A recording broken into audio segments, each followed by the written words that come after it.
Hello, everyone, and welcome to Spoilers. Obviously, I am your host, Joel, and with us today, It's Mo. me! I keep interrupting you every time you do that. No, it's really okay. It's here.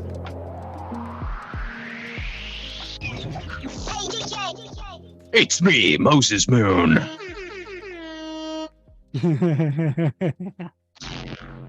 Okay. Hello. Hi, what's going on, everybody? What's going on, Joel? How are you? I'm doing good. I'm doing great. Well, when I thought you were King Bob. What happened to King Bob? King Bob is retired. There was anarchy in the throne, and things got ugly. Let's just say minions don't look as good as they do with their insides splayed out. I would love to take a few minutes and basically you tell us what happened in that anarchy and throne. Well, King Bob made some various, let's just say, not so PC friendly policies in which all the leftists rose against him in a cry of violence, in a non-violent protest, took King Bob and ripped him to shreds in non-violence. And then all stood around in silent protest as his remains were spread around the courtyard in symbolic gesture for the Aboriginals for some reason. I don't know. And there will be no funeral. The kingdom has collapsed. All economy has fallen due to no one actually knowing how to run a kingdom properly, as they didn't know how to establish a new economic system. They just made it worse. So, yeah, at the moment, our kingdom is no more. And we're going to probably be invaded by the neighboring country and be absorbed. So that's cheers to that. I love the ripped King Bob to shreds with no violence. It's it's nonviolent. It was a very nonviolent siege, or how would you say? It wasn't really a protest. It was more of like a nonviolent coup. How long have you had that story up your head? I just made it up on the spot right now. Well, that is absolutely amazing, and now I'm more excited to do with you a Dungeons and Dragons. If that sounds good, imagine what I have planned. Yeah, I really can't wait to do the D&D with you. Things get weird. I absolutely love that. We have to. On a complete different note, that really, as we were talking about King Bob and you were talking about killing and dethroning the king and all that, the Queen of England is dead. She passed away by now. What, like eight days ago, more or less. Obviously, we're not from England or anything, but you know, I'm part of the Commonwealth. I'm Canadian. Well, yeah. Okay. So, as a Canadian, how does this affect you? Well, I mean, it doesn't, because she was just a figurehead. However, out of all the nobles and the heir there was to history, she was probably the most benevolent by just clear compare and contrast due to modern titles. However, many people have many problems with the royal family and the various things that they can or cannot are allowed to do. You know, they don't really have the power to do anything these days. England is more or less run by its government as opposed to the Queen itself. However, looking at her history in a total, there's some good, there's some bad. But I admire her, you know, in the position that she had and the power and what she represented. I think in my position, there's no perfect government. I'm definitely a libertarian by pure definition that leans right. But I think the best type of government that would be to ever exist would be a benevolent monarchy. However, no such a thing can or will exist as long as the human condition remains. So, given the fact, you know, all these things combined, you know, I am not too knowledgeable about all the things, but I know there was parts where there's pictures where she was indoctrinated into some crazy cult. I know that she served in World War II as like not a mechanic, but she As a drove a mechanic. truck, a medic. As, Yeah. Okay. as a Okay. mechanic, So yeah. that's the thing.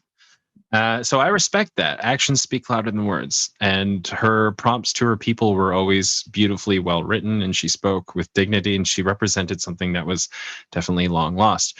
I would definitely have watched her in her latter years play Galadriel than whoever this chick is playing Galadriel, as she seems to embody the elegance and the prompt too, like a woman with power. However, all that to say is she wasn't going to live forever, but the definitely certainly felt like she would. And you Yeah. know, it's a little rattle to our mortality to be reminded that all things pass. And I don't know, I've been chewing on it for a number of weeks, or a number of days rather. I think I have a few more months of processing till I finally have like a firm resolve and some deeper research to do. But in the meantime, God rest the queen. God rest the queen, her majesty. And fuck Charles. A lot of people were saying that they don't want him to take the throne, and that his son William should take the throne. I don't know. This isn't Game of Thrones. This isn't where like there is a proper like you know set of whatever things already. Whatever. There's no like I have claim to the throne. Here are several dragons. So, yeah. So, we don't live in that world. Sorry, but you know. Yeah. Anyways, today we are going to talk about this very hot, steamy D. Hot D. Yes. I don't have anything fun for that. Well, we're talking about Game of Thrones, House of the Dragon, episode 4, I think, if I'm not mistaken. I kind of lost track. I believe it's episode 4. Yeah, it's EP4. Yes, with all the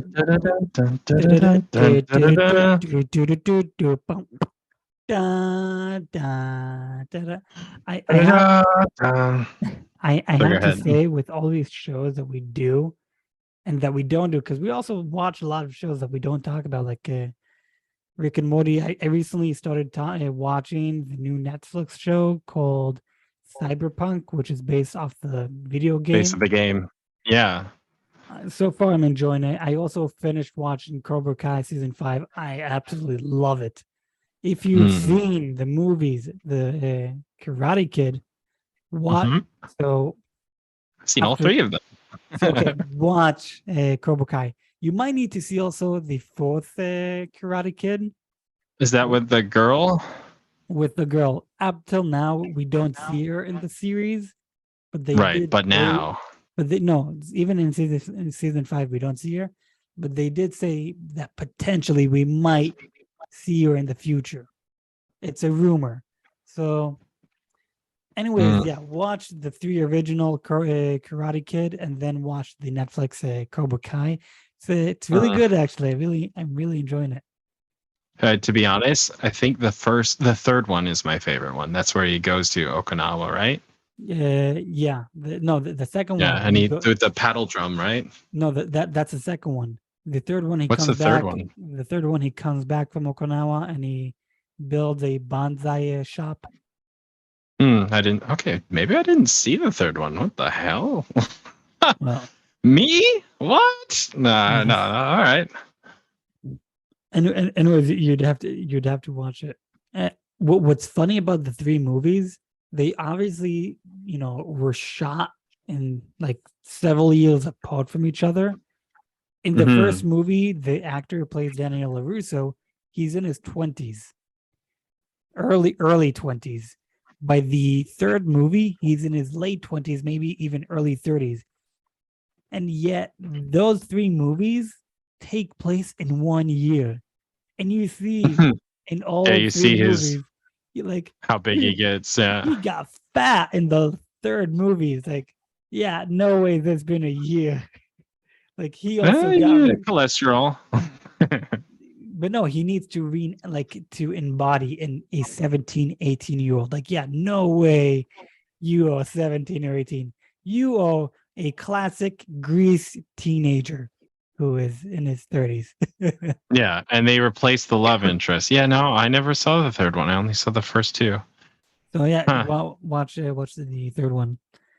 Yeah. Anyways, let's Moving on to our real topic. real topic. Yeah. So as every episode, I love to give like fun fact about the Mhm. show. Yeah. So we know that this show gives a lot of time jumps.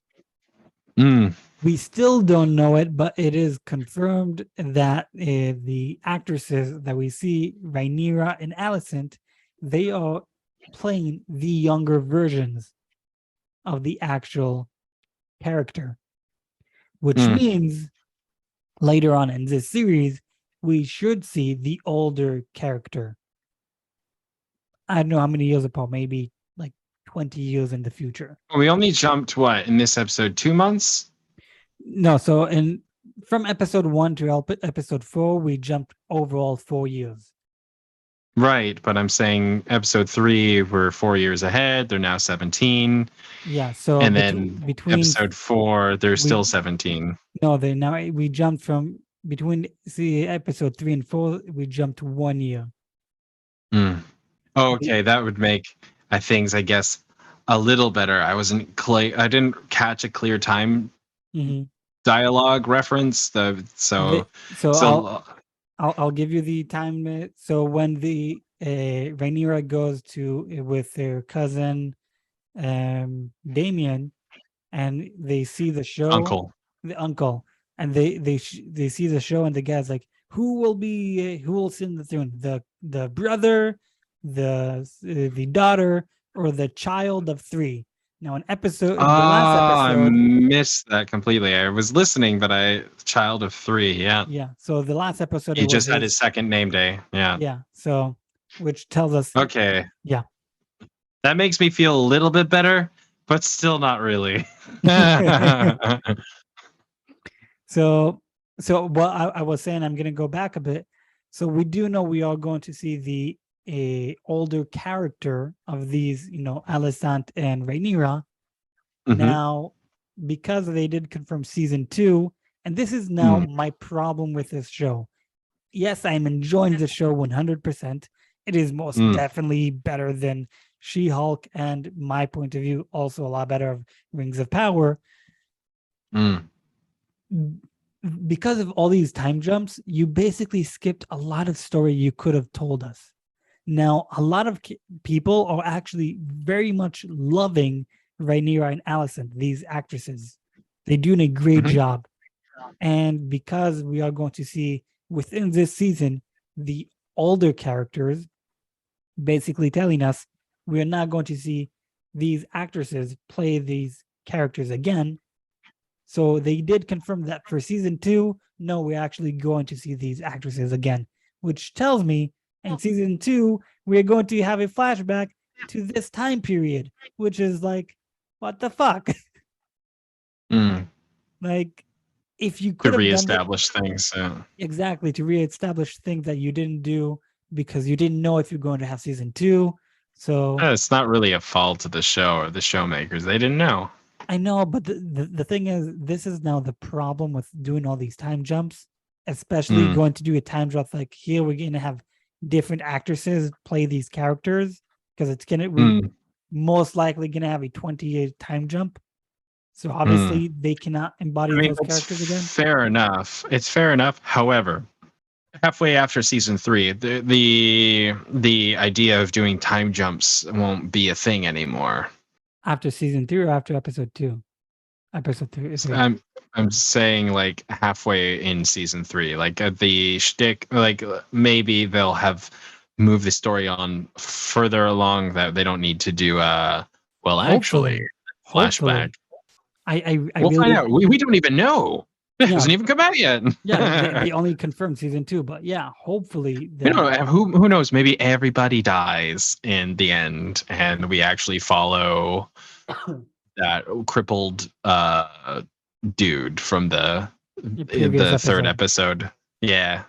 Because they kept showing a lot of lingering shots on him, so Yeah, maybe he'll. we'll definitely see. But no. But what I'm trying to say over here, like, you could have continued with these characters, actresses, and do a proper, each season is 1 year. Like, Yep. by the time they kill the crab feeder, it's what, 3 years since the first episode.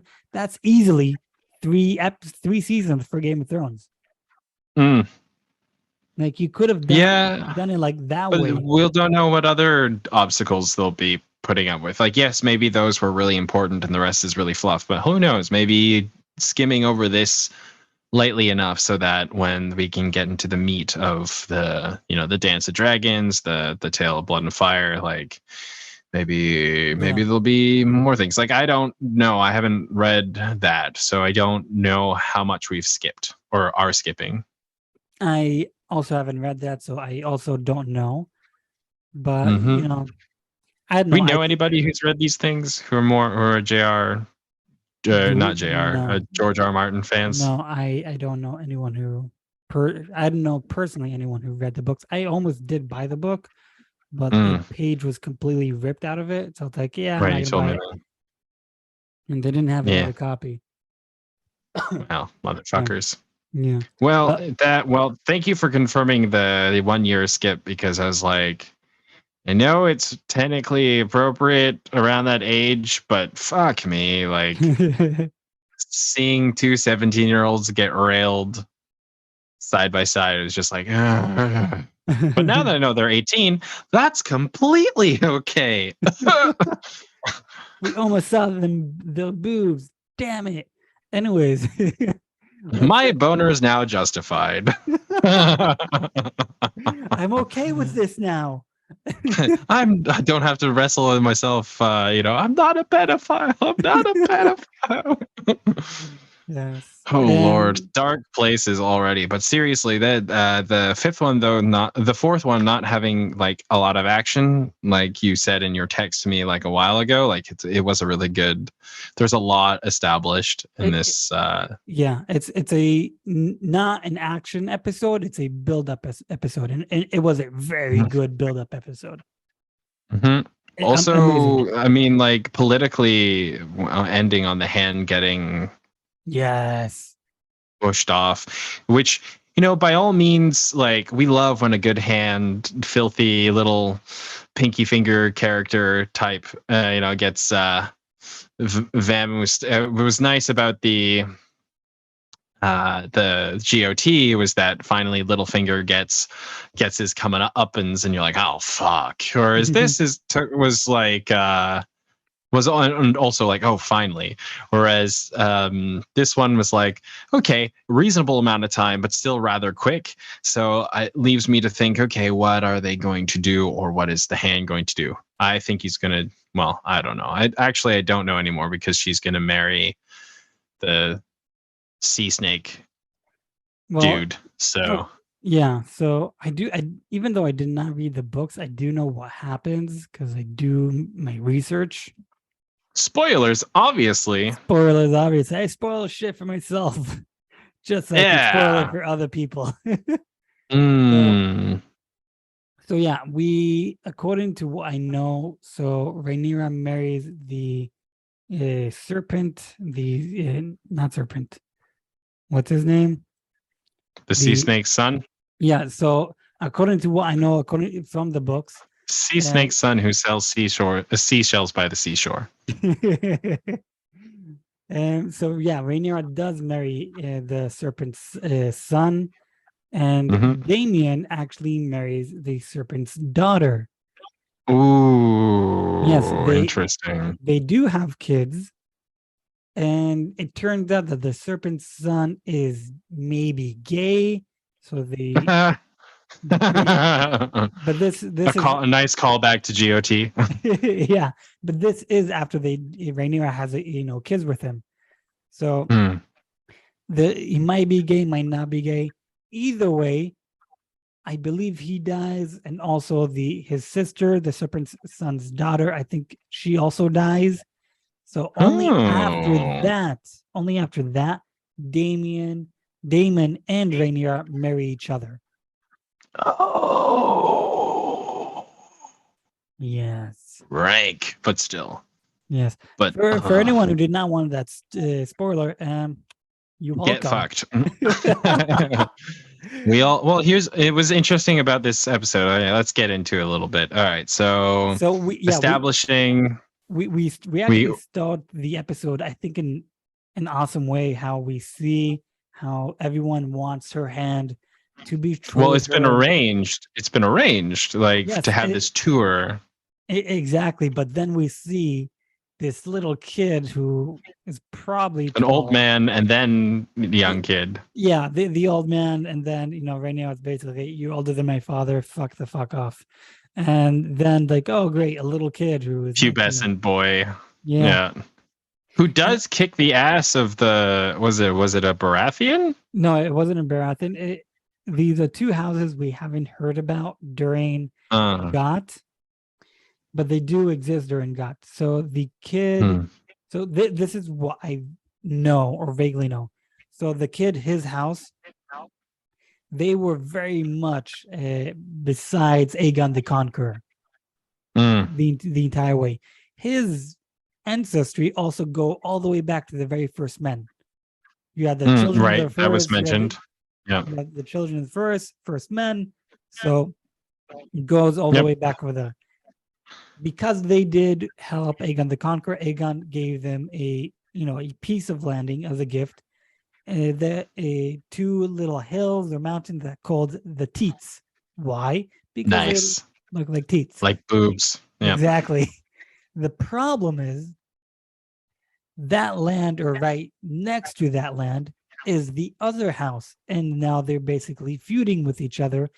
Same thing like Hatfield and McCoy's, two families hating on each other for thousands of years.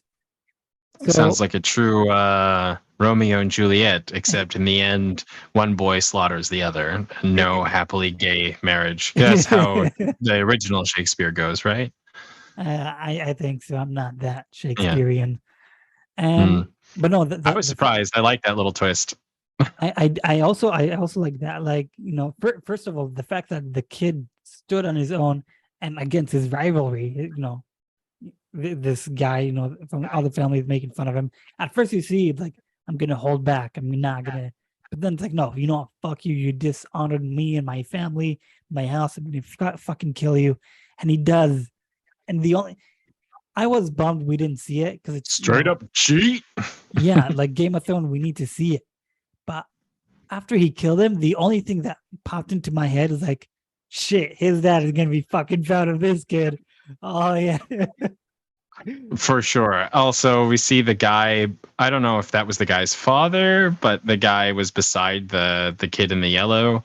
Yeah. And all I could remember, because Kid in Yellow just reminds me of Hufflepuff, aka Harry Potter, aka when Cedric dies, and all I saw was that my boy, this son. Is my son, my boy. I'm like, yeah, well, he was a right old cunt. So just to think that back in the day, people would die in the most dumbest thing possible. Like, yes, you had diseases, they didn't have cure for diseases. So okay, I can understand that. But Ovil's like, yeah, you're stupid. That is my death.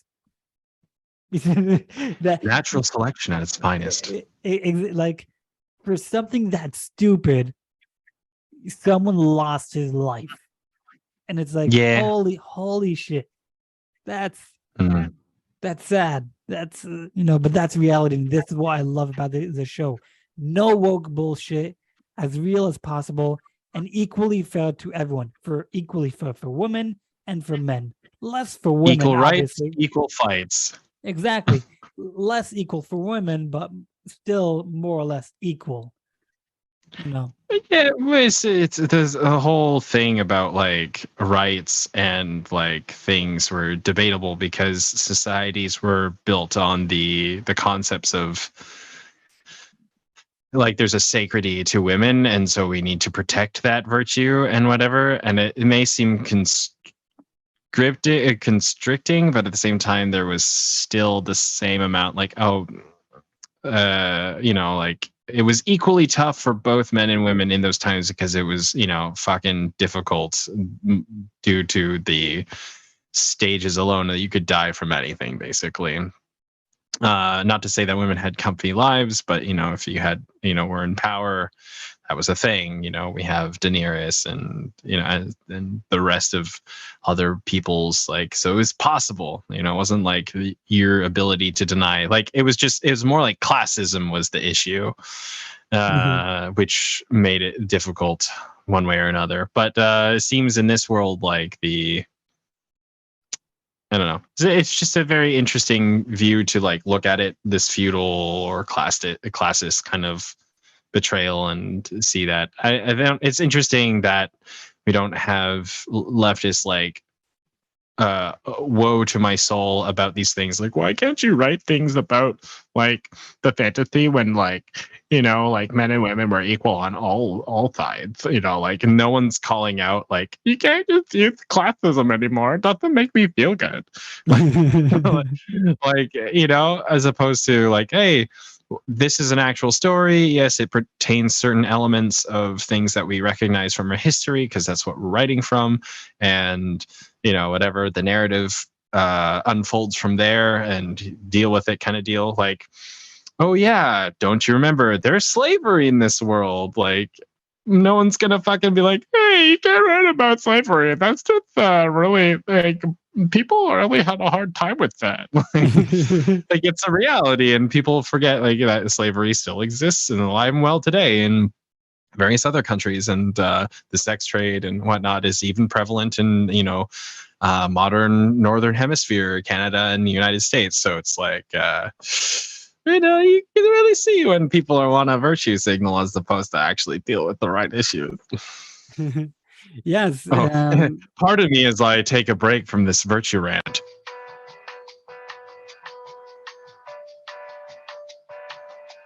I'm back. Yeah, this is my problem with this whole woke bullshit. I want a story that has nothing to do with what's going on in my reality right now. The woke bullshit is not my reality, but the reality I live in. This is what's so good. You take a story, you tell the story as is, and how it should be told. Unlike Rings of Power, Amazon, fuck you. Do you hear a little bit about that backfiring on them?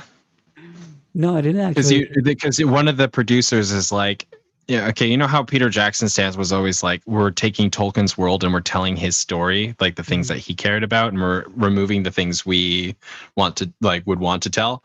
So Rings of Power, one of their, like, slogans for the whole thing was about the, what do you call it? That we're making it how the world actually looks, right? They're, saying that, oh, it's a parallel. Like, it's not, it's like how stories should be. It should reflect our own world, right? That's why they were so proud of black female dwarf, et cetera, et cetera. But it's backfiring because because all the Harfoots, what are they? They're stock play staged Irish accents. And so what you're telling us is that Irish people are actually poor and ruddy and are very ill-educated and whatnot. And so the Irish Times made a complaint about that. And so the showrunners are having, like, a hellfire of a time trying to defend themselves because they've already made their stance, as opposed to saying, hey, we're just telling Tolkien's story. They made a point of, like, hey, we're telling our story, the world, how it looks. And so it's not only the Irish, now the Scottish are like, hey, well, that's really offensive too. And everybody's just bandwagoning on this, just fucking them, railing them in this area. So yes, all that to say, I agree with your point. That was just a little tangent. You can go ahead. I'm done talking. I would love it if they would cancel this show because of this. The game Rings of Power, not House of the Dragon. Yes, Rings of Power is shit. But anyways, back to House of the Dragon. They do an amazing job telling the story. They are. I am here and there getting a little vibes. 8th season got vibes, with all the time jumps. Like again, you're focusing on like time jumps that when you have a lot of wars or killing and all that, you're not focusing on that at all. We see the little kid kills the guy. We don't actually see it happens. We see like as he takes his sword out, but we don't see the actual fight. Fatality. Exactly. We don't see the fight with Damon and the crab feeder. We see him drag. Like you focus on the story, which is good. I love it. But the fighting is also a part of the story. Like you all showing me the fighting, but you kind of censored it by not showing it completely. What's interesting is kind of like how GOT had sexposition, where they're like, how can we cram in a sex scene and then deliver exposition? Oh, we'll just do them both, which I thought was semi-gratuitous. The violence, I've always been okay with violence, but sometimes it goes over the hand. So here it was interesting to see that they pulled away from violence more so and then leaned more into the sex, but still there's not a lot of it. So seeing it come around, I called it, but seeing it come to, we'll get into that, but seeing it like coddled into this episode was like, oh, okay. Well, yeah, but overall, I do love this show. I am very much enjoying this. I like the complaints that I have are not like real legit complaints to say this is a bad show. This is like my personal point of view. Yeah, I'm nitpicking about little stuff, but put all of my nitpickings aside, this is a great show. Fantastic show. So Rhaenyra is tired of the touring. She sails back to, is it King's Landing? King's Landing, yes. Right. She sails back there, gets a bump by Daemon along the way. She bumps her forehead on the siding there. Ha ha. I don't know. It was a weird little touch they threw in there. Daemon comes back short-haired and crowned. There's some tension, and then there's some relief as the king accepts him, and Daemon quote unquote forfeits his crown. There's still some like underlying like what's going on, but the reality is Daemon, I guess, has been brooding away, so he feels like he should. Now listen, as an uncle, I agree that you should corrupt your niece and nephew. It's your job, you're obligated. However, there is a line and borderline, or it wasn't rape, but it was definitely way over the line. Was it really over the line for the Targaryens? Okay, for the Targaryens, that's one thing. That's what they have their ways, and there is that love. But it was, what I thought was interesting about that was, I thought it was good for Daemon to show her the world and that kind of stuff. I thought that was great. I thought that was a cool moment. It definitely felt like right for the uncle vibes and whatever. But then when he started to teeter on his desires and question what he really wanted, and like he started to basically molest Rhaenyra. Am I saying that right? Rhaenyra. Oh my gosh. Daenerys and Rhaenyra. Yeah, Rhaenyra. And like, you can see she's still an innocent girl, and then she's been turned on basically for the first time, and she's confused and doesn't know where to go with that. So of course she's going to, because she loves her uncle, she's going to conflate that on a psychological level. There's like a lot of stuff going on that was really interesting to look at, especially seeing as Daemon's like, okay, like I want this, but his inner conflict is like, I love her and I don't want to do this, and so he stops. Although like he's gone a little too far now by their standards. Maybe not, but at the same time, yes. Enough, at least, to have Rhaenyra's character called into question, which is interesting. Interestingly enough, though, she's blue-balled. She goes back, fucks the knight, which I understand, but at the same time, like, And this was my problem with the gratuitous sex in GOT and here in not so much here in Hot D, because we've seen it at the brothel. We haven't seen it so much in the other characters. Now we've saw it between the king and what's her face, Lady Alicent. Yeah. That makes sense. But interestingly enough, at the end of the episode, the Maester comes in on behest of the king to give Rhaenyra the potion that would be like Plan B. So the consequences are real. Fucking has immense potential. Back in the day, and they haven't established that this Plan B is common. That in fact they've almost made it more so to the opposite. That it's the Meisters, like, this had to be perfect. You couldn't just get it off the street or something. That when you fucked, the potential of something happening was more real, and so the consequences would therefore make it probably less likely to happen. Humans are humans and things happen, but the virtue of abstinence was probably more pushed or focused on because it was more likely that you would actually walk away getting pregnant from these types of encounters. So Rhaenyra jumping on the knight is, first of all, like, would she really, even if you were that horny, like, would you really do that? And then also the knight, knowing his position, he's taken a vow of chastity, and knowing that he owes her, and he maybe loves her, but I think he would be similar to how Daemon went for it, but then turned himself away. It was interesting how he turned her away, but was coddled into it. That seems more of a thing that would happen in these days, as opposed to back then. The knight would probably, I'm not saying for virtue alone, I'm not saying on behalf of the code and chivalry, but would probably, because of his station and position and everything, that would be, those are even higher consequences. If people found out what he did, especially if he knocked her up, he could lose his life. Yeah. No, yeah, continue. Yeah, just basically, I was ending off there. So, like, I found it difficult or harder to believe that he would, because so much was at stake, and she would know that too.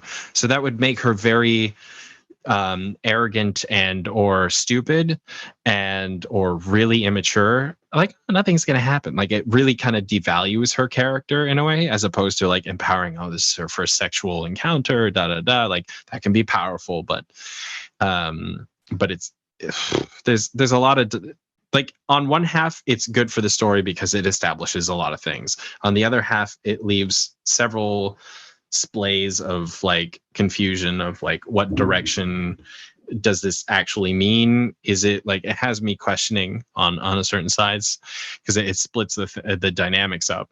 But like, similar to you, these are nitpicks, as the story has been established already. So it's like, okay, this happened. Now I'm just waiting for the consequence. The ending scene, I thought that was like, was interesting. Prior to that, the king confronts Rhaenyra and tells her, like, it doesn't matter if you fucked or not, you've ruined your reputation, which is fair enough. He still loves her, and she makes the choice to grow in her character, to be like, I will wed, that's fine, I'll do it, I get it. And I'm like, okay, cool. I thought maybe, and I'm not quite sure, because the precedent for it to being serious doesn't seem so, but when the Maester comes in and gives her the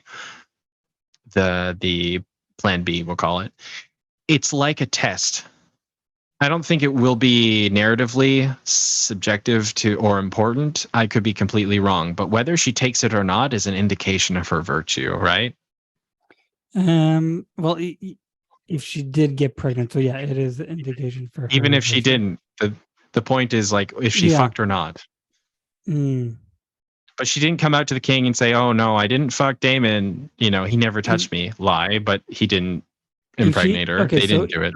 If she takes it, she basically does say, I did fuck. If she Yep. doesn't take it, yeah, she like says, "No, I didn't fuck." But she could get pregnant, and But she then the could, real yeah. question is, yeah, So exactly. at the end is she needs to air quote confess that she fucked by drinking it. If she drinks it, where we end similarly on like No, yeah, we end, Inception with yeah, but the yeah, but no, but I'm saying like either way, her best options is to drink it because she doesn't know if she's pregnant or not. correct. So That would be the best thing, but it would say, well, yeah, I did fuck. yeah. Well, the thing is, she did, so it it it, Mhm. it doesn't really matter anymore because also everyone now believes that she's not a virgin anymore. Um, so she ruined her Mhm. reputation either way, as Mhm. the king said. The Interesting that she defends Damon even to Alicent. She's like, he never touched me. It's Yeah, like, that was interesting to me, but I do have to say for the god, for the king's god himself, dude, mm, he got away with it. He got away with fucking the princess and not getting blamed for it.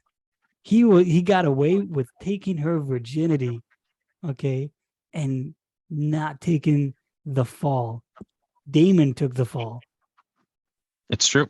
So like that, I have to say, like, good for him, man. In the other hand, yeah, when we do see that, you know, she basically forced him to have sex with her, we see him like with his head down, like he knows he's not supposed to do this. He knows he wants to, but it's not right. He knows he made a vow. If I remember right, according to Got, every king's god takes a vow of never to father a child, which, Hmm. it's, which basically should kind of say never have sex. It doesn't mean they are not allowed to have sex, but basically never father a child.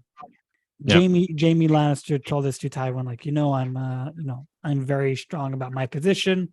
I'll never, give you heirs. And then Tywin says, like, anyways, there's a whole thing with the whatever. Hmm. But he basically breaks his vow over here by sleeping with her.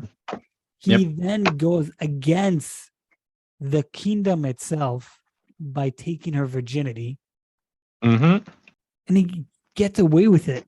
Like, obviously that was not his plan. He was not intending on it. I don't know if he got away with it, because here's the thing. Retrospectively, they could do a few things, but here's the thing. The first of all is that the what is their official title? The Uh, Knights? the King's Guard, the gold cloaks. Kingsguard, we'll call it that. That makes sense. I think that's the one. Mhm. Technically, they would be planted as guards, and then they would have rotations. So I don't think his night shift would last all the night, and then there would probably be a higher up checking in on them, as Yes. one would do. So there's two things. One, I was worried that like the higher up would like make his rounds, see the guy wasn't at his post, and then like knock on the door, and like obviously he's not in his full armor, and you can't don on your suit of armor within a second and be like, oh, everything's fine. Poke head through the door, everything's great. Helmet on. Speaking about the armor, so I do listen to the official how a Mm. Game of Thrones podcast, House of the Dragon, whatever it's called. Anyways, I do listen to it, and the people over there, they did like, how did Rhaenyra know how to take that off the armor? It's so complicated. It's like, are you guys really this dull? It's like last Mm. episode they were in the forest. He was wearing the armor. Then later we see him not with the armor going to try to kill the bull, the Yeah, wild he bull. probably asked her to help. Exactly, which means back then, like, we don't see her take it off of him, but obviously he can't take it off himself. So he probably asked Mhm. her to do it, which means Yep. she now knows how to do it, which means here where she takes it off, she knows Or what she to do. watched him. Or she want like, Yeah. yeah, anyways, just by that That alone. wasn't a thing. Yeah, but it was interesting to me. Like, you are the official Game of Thrones podcast. How did you not notice this simple thing? Yeah, that's not that big of a deal. And to finish off my last point, like that, or retrospectively, we could see that someone saw him go in. That's also true. But we don't know because they didn't end the episode with telling us that they got caught. Mm.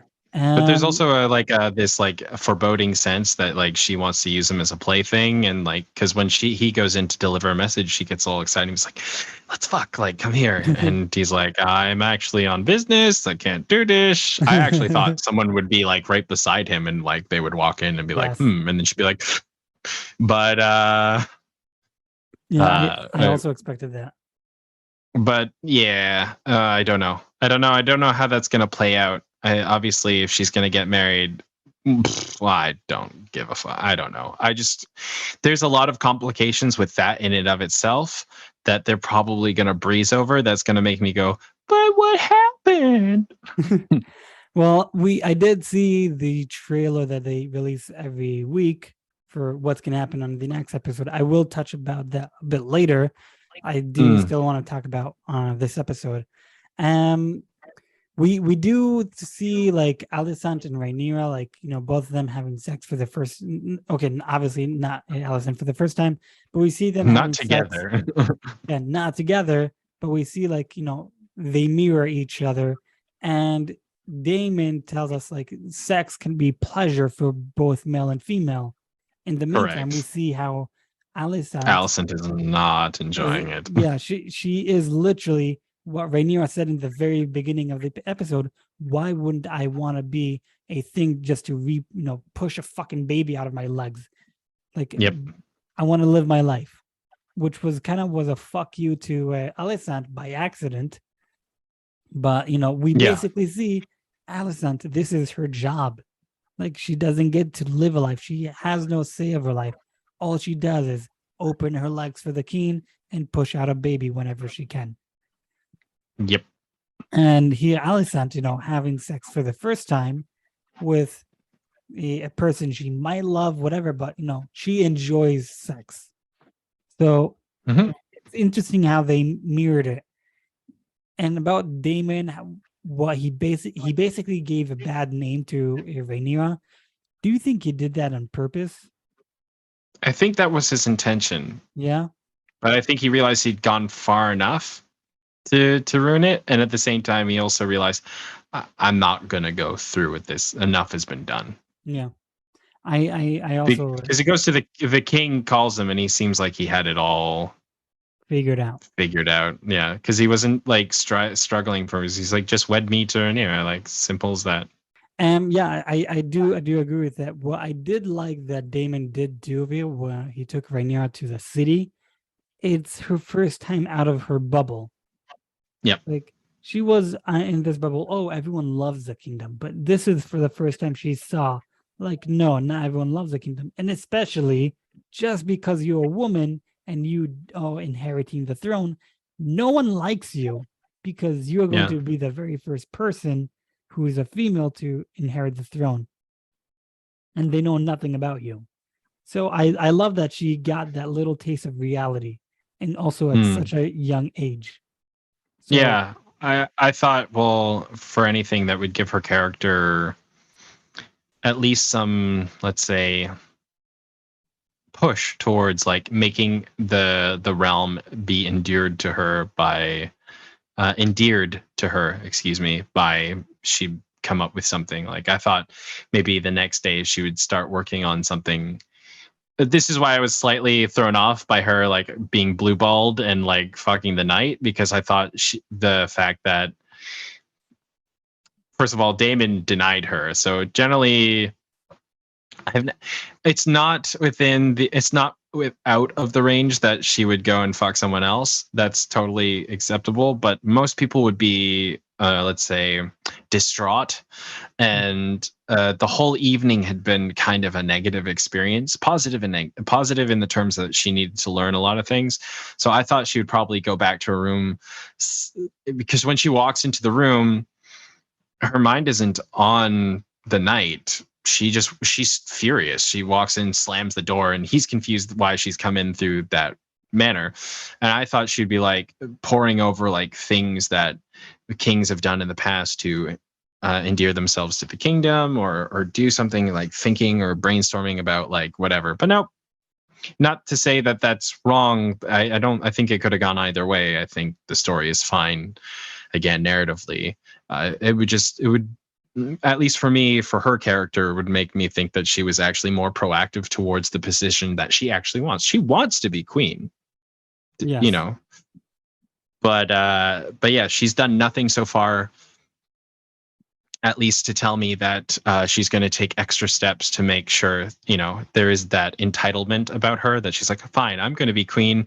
I'm going to be this is what I fucking want. I don't need no man, whatever. But she's still arrogant enough to be like, the people are going to love me. And now seeing this awakening and to still not do anything about that makes me question. It's like, okay, she could be just a bad ruler. She could be, but if the story's to tell me that she's going to be one hell of a ruler in like a good way, I'm gonna start needing some evidence soon. So I think she is actually going to be a good ruler. It also depends on what.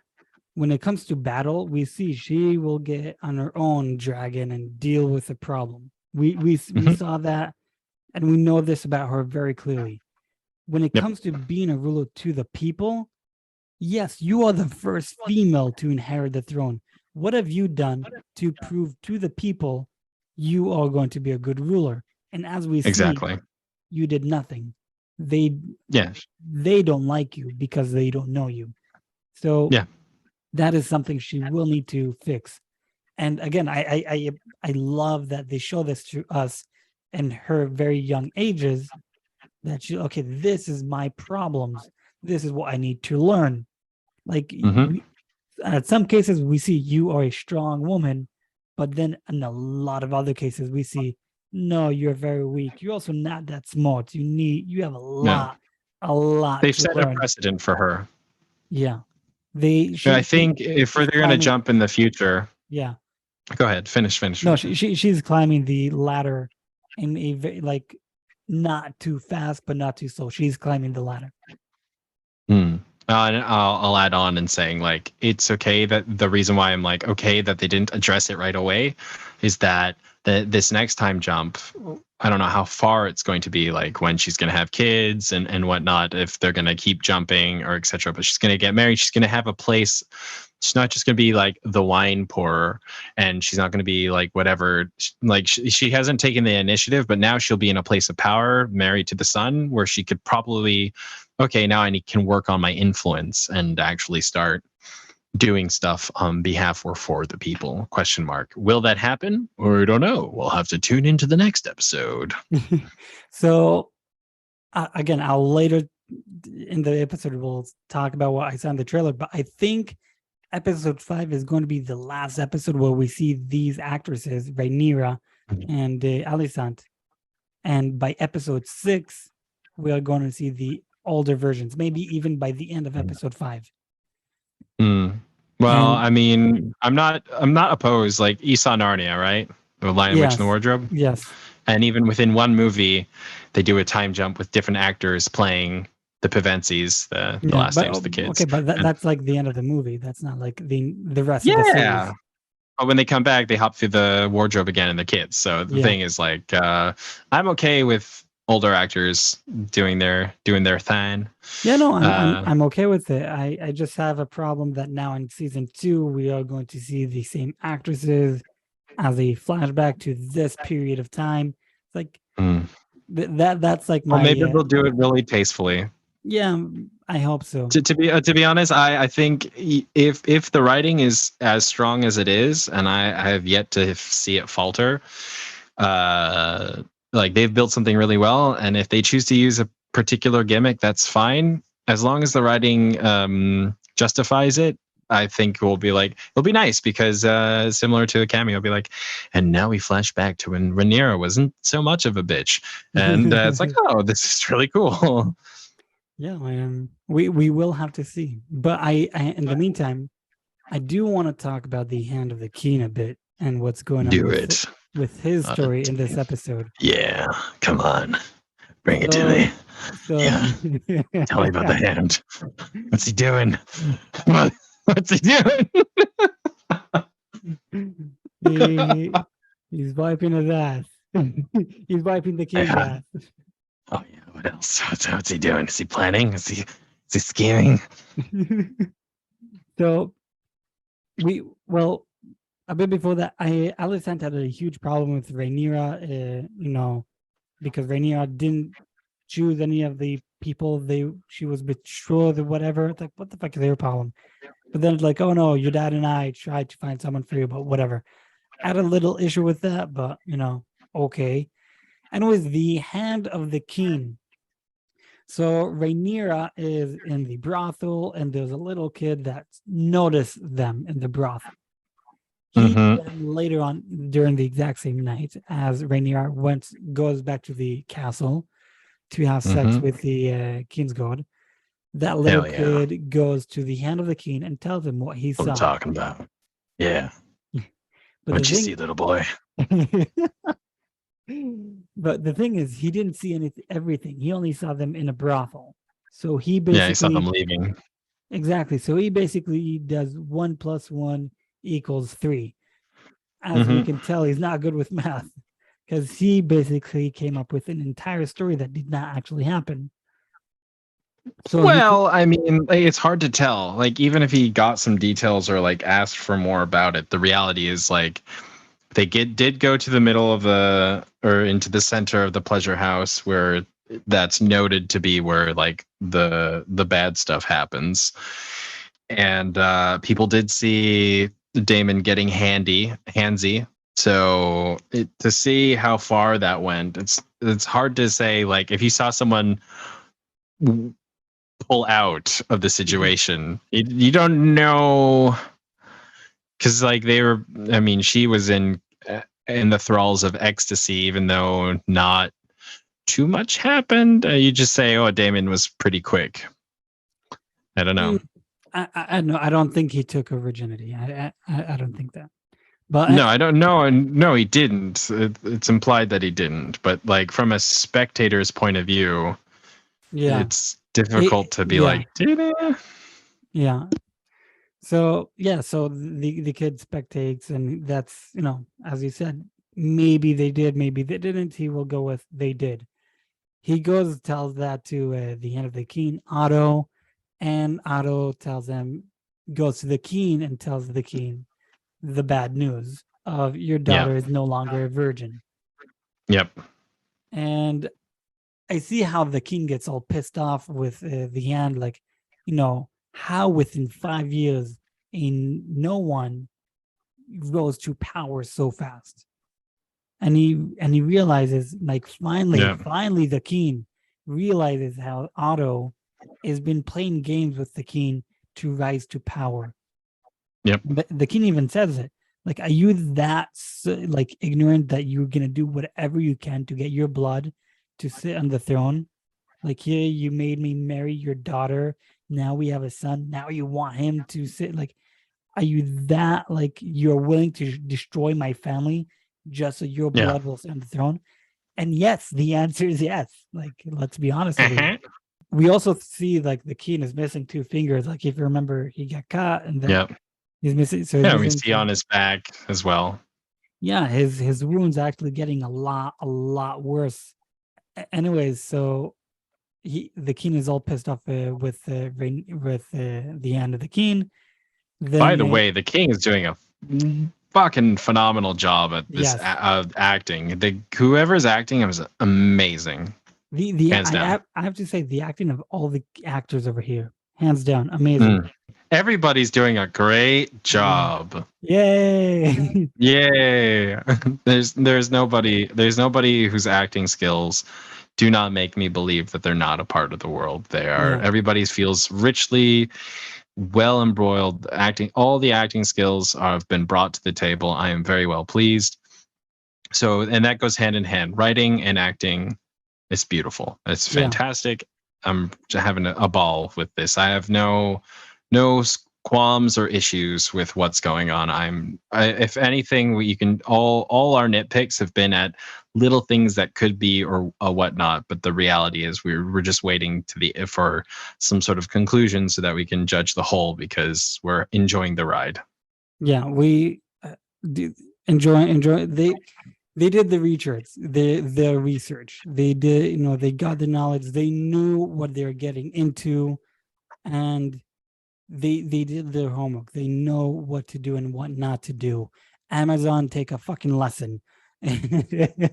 Take notes Have you heard any actual genuine critiques?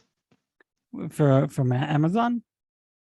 No, for Hot D, because I haven't heard anything in particular. I no, I didn't hear anything bad about this show from anyone. I have to say, I'm gonna have to go to certain areas and like see what certain people think, see certain particular reviewers of particular political events, both right and left, and see if there's a theme or if they're just nitpicking as well. Because genuinely, I'm fully on board with this. I'm happy to be back in Westeros. Genuinely, like first it was hesitantly, and now I'm genuinely back. Like it's great. Yeah, it's amazing. I'm enjoying this. I'm loving this. They're doing a fantastic job. But yeah, so a little rounding back. Hold on. It's so back to Otto and the King. So the King is pissed off with Otto, and Alicent overhears this. She then tells this to Rhaenyra. Rhaenyra gets pissed off because we're questioning the princess virtue was the crime. And then later on, towards the end of the episode, the King does tell Rhaenyra, it doesn't matter if you had sex or not, your name is ruined. And and therefore, I'm not giving you a choice anymore. You are going to get married. Yep. So now Rhaenyra says, no problem. I'm going to get married.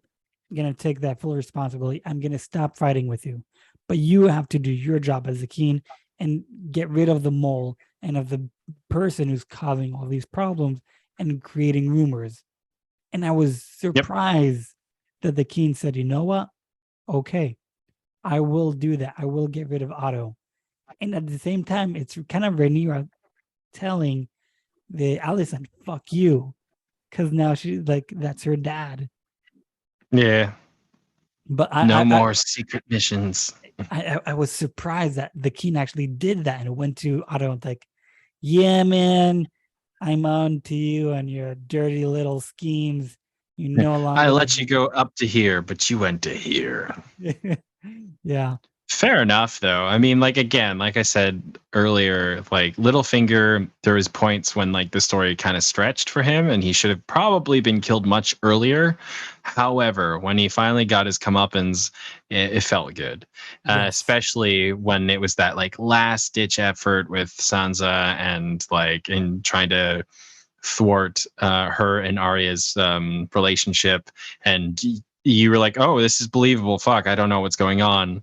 But then at the same time, at the end, when it starts to be revealed, it's like, obviously, of course, Sansa wouldn't fucking do that. And Littlefinger's character is revealed and everybody's fucking hates him. So good times.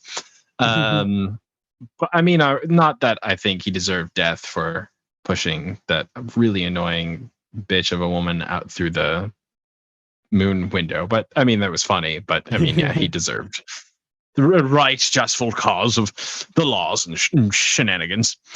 But it was interesting. Now, my thing is, now the King didn't kill Otto. He has demoted him, banished him. It wasn't quite clear what his punishment. He had a day to collect his box and leave. Well, okay, so he's no longer the Hand of the King. I assume that Daemon will be the new Hand of the King. I have no idea. That is what Daemon. What will Otto be doing? That is what Daemon wanted since episode 1, that he wanted to be the Hand of the King. What Otto will be doing. So I don't think he will be in the castle anymore. So this is what I know according to the trailer that we see for episode 5. So let's get into it. So Let's do it. according to the trailer that we see, there is going to be a very big wedding. Rhaenyra is getting married. Yes, so Rhaenyra is getting married to the sea serpent's son, and we are told they are going to be war and knives out and a lot of death because people will be fighting to marry her. It's like, well, she's already going to get married to this guy, but for some reason, people, because people want to marry her, they want to be the king or whatever. Anyways, during the wedding, there's going to be a kind of red wedding, I guess. At the same time, I also don't know if there's going to be a time jump, if like a few months or a year later. I have no idea. At the same time as all of this is happening, at least after the wedding, the king dies. The king is dead. Yeah. They show us. I was gonna say the king is probably. I haven't seen that trailer yet, but I've been avoiding those. So not that I mind. We see the king sitting with his arms like open like this, like wide open, and we see the infection on his body got way worse, even like on his forearms. It spread, and they do tell us like once the king dies, Rhaenyra will take the throne, and a lot of chaos will happen.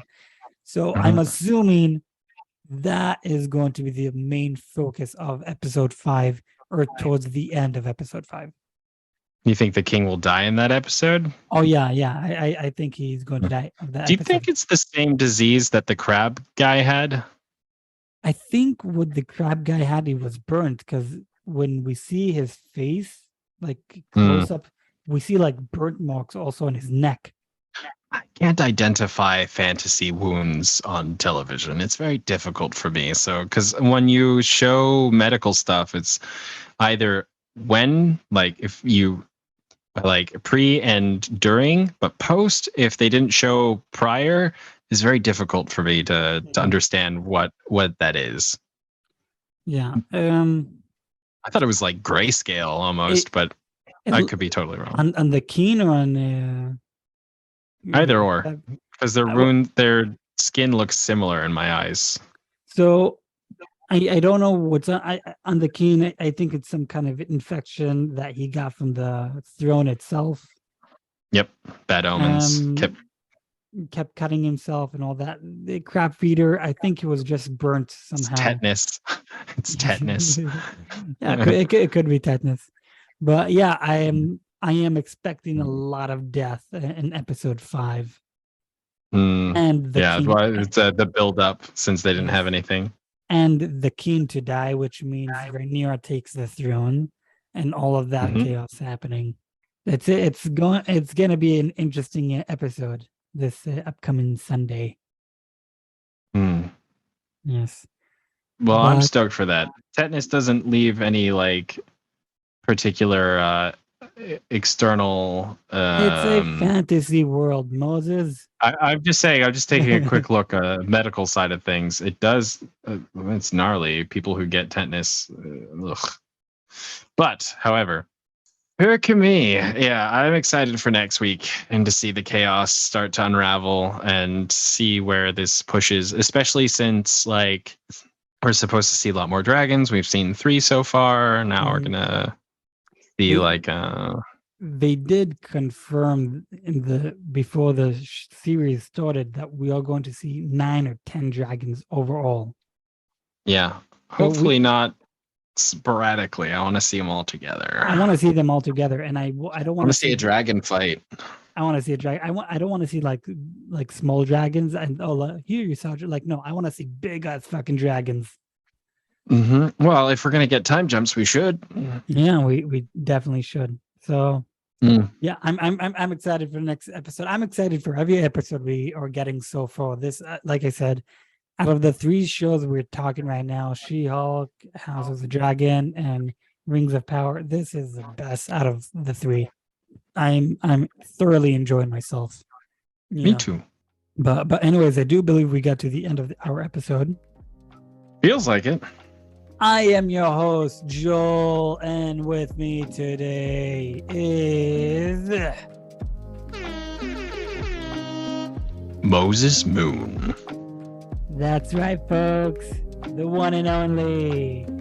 We talked about House of the Game of Thrones, House of the Dragon, episode 4. Give us 4. give Give us 4 stars. Give us 5 stars. No, give us 5 stars. Spotify and anywhere else you can listen to. You can also find us on Apple Podcasts as well. Finally, I'm going to put all the links below on Hebrew Podcasts, Moses English, Moses Radio, Instagram show.